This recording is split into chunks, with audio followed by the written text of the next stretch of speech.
शिवसेनेच्या वतीनं मी स्वागत करतो।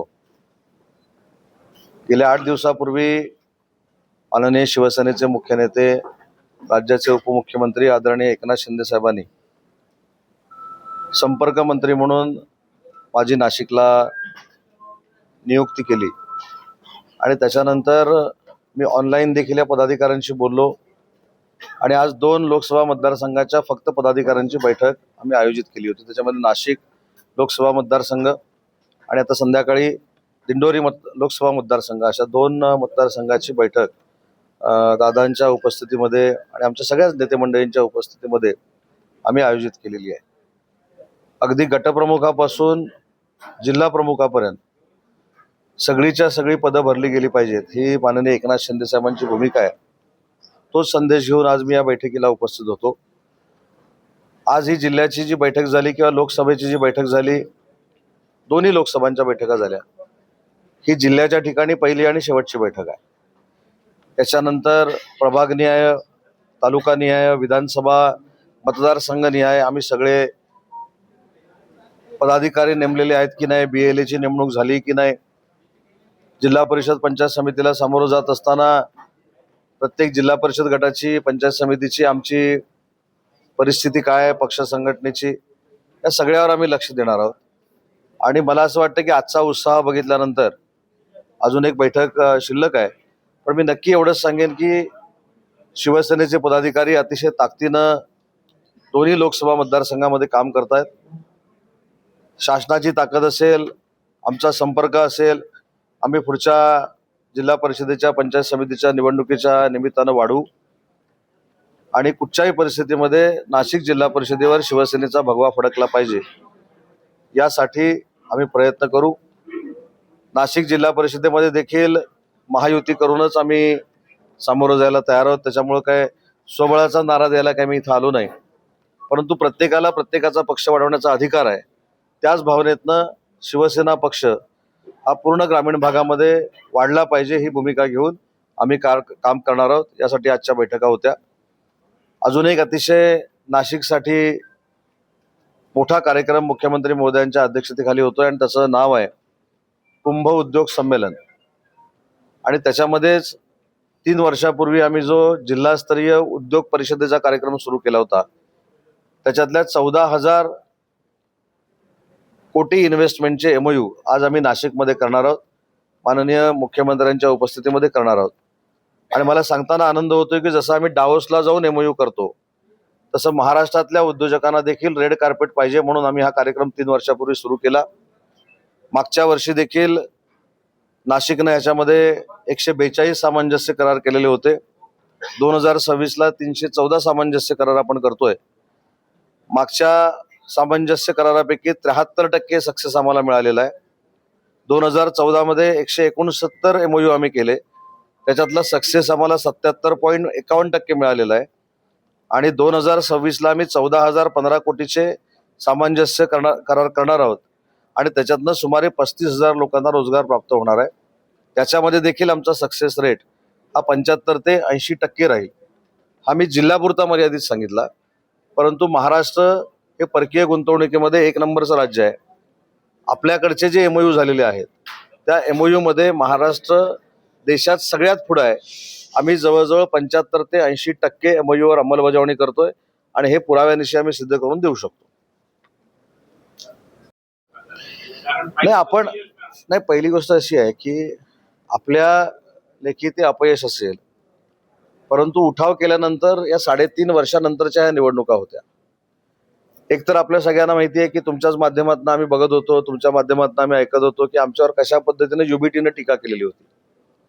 आणि UBTचं जे काय म्हणणं होतं की शिवसेना हा त्यांचाच पक्ष आहे, ते मतदारांनी सपशेल नाकारलं आणि शिवसेना हा वंदनीय बाळासाहेबांचा पक्ष आहे आणि तो पक्ष माननीय एकनाथ शिंदे साहेब त्यांच्याच विचारानं पुढे घेऊन जात आहेत। हे लोकांना कळल्यामुळं आम्हाला 2 नंबरचा पक्ष म्हणून मान्यता महाराष्ट्रामध्ये मिळाली।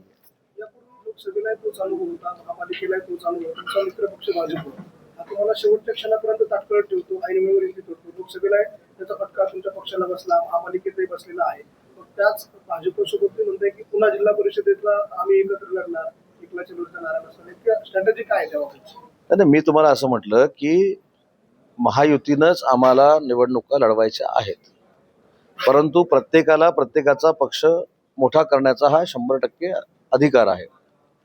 आमची मंत्र्यांची जी समन्वय समिती तिन्ही नेते मंडळींनी केलेली आहे, त्याच्यामध्ये मी आहे, दादासाहेब भुसे आहेत, त्याच्यानंतर गिरीश महाजन आहेत, चंद्रशेखर बावनकुळे आहेत, छगन भुजबळ साहेब आहेत आणि हसन मुश्रीफ साहेब आहेत आणि शंभूराज आमचे देसाई आहेत. त्याच्यामुळे ह्या सगळ्या गोष्टींची चर्चा ही आमची 4 भिंतीच्या आत होत असते.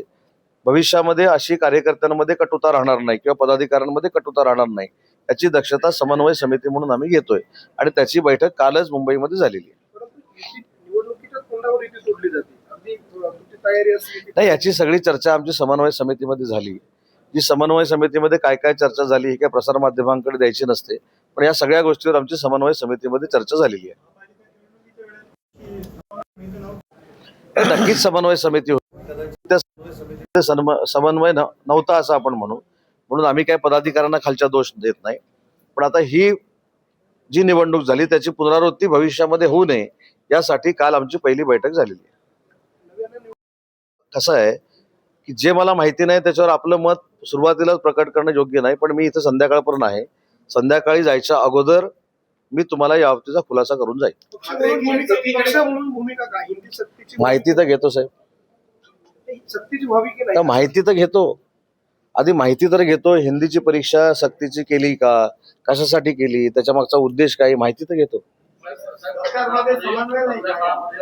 नाही, ह्याच्यामध्ये समन्वयाचा काय संबंध आला? नाही, पण ह्याच्यामध्ये नाही साहेब, ऐका ना साहेब, आपण काहीतरी पूर्वग्रह दूषित करूनच आलेला आहात बहुतेक आमच्या सरकारबद्दल. आमच्यामध्ये समन्वय नाही किंवा काही नाही असं काही असं म्हणणं नाही. मी काय सांगितलं की जो प्रश्न मला विचारला याची माहिती तर मला पाहिजे, आणि माहिती नसताना मंत्री म्हणून मी बोलणं हे योग्य नाही. मी काय सांगितलं, मी पूर्ण दिवस नाशिकमध्ये आहे. मी जर तुम्हाला भेटलो नाही तर त्याचा खुलासा प्रसिद्धी पत्रक काढून तुमच्याकडे देईन. म्हणजे माहिती नाही ते उगाच त्याच्यावर आर्ग्युमेंट करणं योग्य नाही. उद्घाटनाचे खासदार संजय दिना पाटील यांची एकनाथ शिंदे साहेबांनी भेट घेतली अशा प्रकारची चर्चा आहे. याचं काय कारण आहे? नाही, चर्चा नाही, तुमच्याच माध्यमातून टीव्हीवरनं आम्ही बघितलं की ते शिंदे साहेबांच्या गाडीमध्ये बसलेले होते, परंतु प्रसंग कुठचा होता हा देखील आपण विचार करण्यासारखा आहे. शिंदे साहेब हे अतिशय संवेदनशील नेतृत्व आहे. जेव्हा संजय राऊत साहेब आजारी होते त्यावेळी देखील त्यांच्या बंधूंना स्वतः एकनाथ शिंदे साहेबांनी फोन केला होता. एवढी भावनिकता त्यांच्यामध्ये आहे. आणि संजय दिना पाटलांच्या पत्नींचा अपघात झाल्यानंतर त्यांना बघायला जाणं आणि त्याच्यासाठी संजय दिना पाटील हे गाडीमध्ये बसणं आणि राजकारण हे 2 भिन्न भाग आहेत. मला असं वाटतं की साहेबांमध्ये असलेली संवेदनशीलतेचं ते प्रतीक आहे. ऑपरेशन टायगर आपण नरेंद्र गटीविषयी एका जागेची मागणी आहे. आपण कसं पाहता नरेंद्र नाही, दुसऱ्या जागेच्या संदर्भामध्ये मी आत्ताच सकाळी मी दादासाहेब भुसे, सुहास अण्णा, आमचे सगळे पदाधिकारी, तिथल्या जमिनीचे काही माहिती असणारे लोक, तिथले स्थानिक आमदार, जिल्हाधिकारी अशी आमची एक बैठक झाली आणि त्याच्यामध्ये असा निर्णय झाला की त्यांना अपेक्षित असलेला जो भाव आहे ते आता जिल्हाधिकारी ते आमच्याकडे HPCला पाठवतील, तो आम्ही मंजूर करून देऊ. आणि त्याच्यामध्ये हिरामण खोसकर जे तिथले आमदार आहेत त्यांनी देखील त्याचं समर्थन केलंय. मी त्यांना हीच विनंती केली की महिंद्रानं आजही सांगितलं की आम्ही तिथे इन्व्हेस्टमेंट करणार आहोत, जागा आम्हाला ताब्यामध्ये द्या.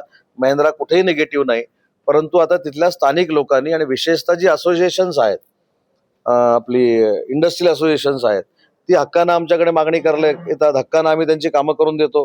आता त्यांनी देखील फील्डवर उतरलं पाहिजे ना, म्हणजे लोकांच्या मनातला जो गैरसमज आहे तो दूर केला पाहिजे. तिथं काही टेकड्यांची जागा आहे ती घ्या म्हणून सांगतात, ती इंडस्ट्री कशी घेणार? तर ती काय टेकड्यांची जागा आम्ही घेणार नाही. आम्ही शेतकऱ्यांना कन्व्हिन्स करू, ज्यांच्या जागा आहेत त्यांनी आम्हाला द्याव्या. जो काय 20-22 लाख रुपये रेट वाढवून द्यायचा होता तो देखील वाढवून द्यायचा निर्णय मी आज सकाळच्या बैठकीमध्ये घेतलेला आहे. त्याच्यामुळे महिंद्राचा जर प्रोजेक्ट आला तर किमान 10 ते 15 हजार लोकांना रोजगार नाशिकमध्ये अजून ॲडिशनल मिळू शकतो. म्हणून माझी आपल्याला देखील विनंती आहे की आपण देखील त्याच्यामध्ये जनजागृती करावी. महिंद्रासारखा आलेला जो प्लांट आहे, महिंद्रासारखा जो प्रोजेक्ट आहे हा परत जाऊ नये यासाठी तुम्ही देखील एक चळवळ उभी करावी असं माझं मत आहे आणि विनंती आहे. समाजामध्ये एक वेगळाच आक्रोश निर्माण झालेला आहे की काही ना काही कठोर शासन हे दिलं गेलं पाहिजे. आपलं सरकार नेमकं आता काय पाऊल उचलणार आहे या? कठोर शासन दिलं पाहिजे ही काय नागरिकांची जी भूमिका आहे ही चुकीची नाही. प्रत्येकाच्या तुमच्या माझ्या मनामध्ये देखील हीच भावना आहे की त्यांना कठोर म्हणण्यापेक्षा परत अशी देशामध्ये प्रवृत्ती घडू नये यासाठी त्यांना प्रतिबंध झाला पाहिजे. त्यासाठी कालच दादासाहेब पण होते, कॅबिनेटमध्ये देखील चर्चा झाली की फास्ट ट्रॅकवरचे जे सगळे न्यायाधीश आहेत ते लवकरात लवकर नेमावे यासाठी शासन आता प्रयत्नशील राहणार आहे. तशा पद्धतीनं उच्च न्यायालयाला मुख्यमंत्री महोदय विनंती करणार आहेत आणि कडक कारवाई झाली पाहिजे आणि ही विकृती ठेचून काढली पाहिजे, ही आमची शिवसेनेची भूमिका आहे. मात्र याच्यात एक मुद्दा असा येतो की फक्त घोषणा त्यावेळेला होतात, वातावरण ज्यावेळेला तापलं असतं त्यावेळेला. आता बदलापूरमध्ये मागच्या वर्षी जी घटना घडली, चिमुकलीवर अत्याचार करून तिची हत्या झाली, तिच्या शाळेची फी घोषणा करून सुद्धा भरलेलीच नाही. तिच्या वडिलांनी आज या संदर्भात पत्रकारांशी सांगितलं फक्त घोषणा झाली पण तिच्या शाळेची प्रत्यक्षात फीच भरली गेली नाही. याच्यामध्ये ते फॉलोअप होत नाहीये का या विषयात? नाही, नक्की जर असं झालं असेल त्याच्यामध्ये आपण लक्ष घालू. पण बदलापूरच्या बाबतीमध्ये काय झालं आपल्या सगळ्यांना माहिती आहे की तो नराधम ज्यावेळी पोलीस कस्टडीतनं पळण्याचा त्यानं प्रयत्न केला, पोलिसांवरच वेपन काढण्याचा प्रयत्न केला, अक्षय शिंदे नाव बहुतेक त्याचं, तर त्याला पोलिसांनी पोलिसी खाका दाखवला. ज्यावेळी एखादा आरोपी, एखादा गुन्हेगार आरोपी असताना पोलिसांच्याच कमरेचं पिस्तूल काढून त्यांच्या डोक्याला लावण्याचा प्रयत्न करतो, तरी पोलिसांनी त्यांचा इंगा दाखवला. त्याच्यामुळं कालचा जो प्रसंग आहे परवाचा पुण्याचा, त्याच्यामध्ये देखील जी काही 60-62 वर्षाची व्यक्ती आहे ही विकृती आहे. मला असं वाटतं की ही विकृती आहे आणि विकृती हा नीचपणा काही करून पोलिसांनी ठेचून काढला पाहिजे, ही आमची शिवसेना म्हणून भूमिका आहे. तर गाड्यावरून